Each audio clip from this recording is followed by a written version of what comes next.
Training for a triathlon can be pretty daunting. Balancing the three disciplines as well as all the extras such as conditioning work, nutrition and recovery can be quite a challenge. It's not always as simple as just swim, bike, run. So whether you're a seasoned triathlete or you're choosing your first ever event, we've put together some essential tips to help you train.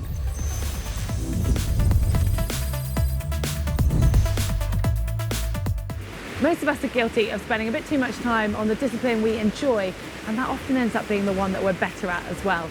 But if you want to see a more significant improvement on your overall race time, it's best to try and focus on the weaker discipline.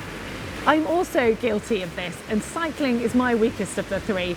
But when I decided I was going to do my first Ironman, I knew I had to work on it. But it was tough because it was throughout the British winter, so motivating myself was hard, but it did end up paying off because I qualified for the World Championships. Training with a group is a great way to stay motivated. You've got the added bonus of being able to learn from others. Now, personally, I'm not great in the morning, so I always make a plan to train with friends or in a group, and I hate letting people down, so it means that I have to get out of bed and I can't press my snooze for the third time. Training for a triathlon isn't just about aimlessly swimming, cycling and running for long periods of time. It needs to be more specific. So adding in some drills or technique work can really make a difference. In running, for example, you could do some high knees or some lunges, and that will really help with your form. And in the pool, for example, you could do some single arm or some doggy paddle drills. When you've got a busy schedule or you're really tired, it's easy to forget these little extra bits, but a small amount of time spent now can help you see a big improvement come race day. Doing the same thing over and over again not only gets boring, but you also see your performances start to plateau. So doing something as simple as just changing your bike or your running route or trying out a new session can really help keep things fresh. Once you've chosen your event, you want to make your training specific for those conditions. So whether that's different terrain, the length of the race or the climate.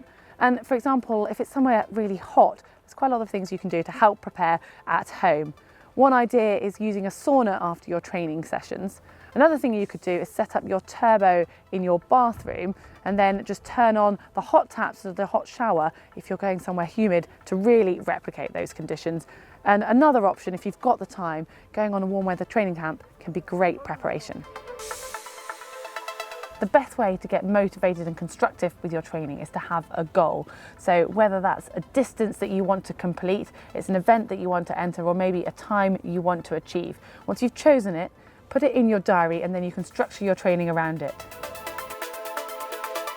When you're training hard and trying to fit it in around a busy schedule, it's easy to forget your recovery, but it's so important as this is a chance for your body to adapt and then benefit from all that hard work. It's also important to have the correct nutrition to help your body refuel and repair. And finally, don't forget your stretches, otherwise you're sure to feel that in your next session. There are essential training tips for your next triathlon. And if you've got any of your own tips, we'd love to hear from you. Please share them with us in the comments section below. If you've enjoyed this video, give it a thumbs up, like, and to subscribe to GTN for free, you can just click on the globe.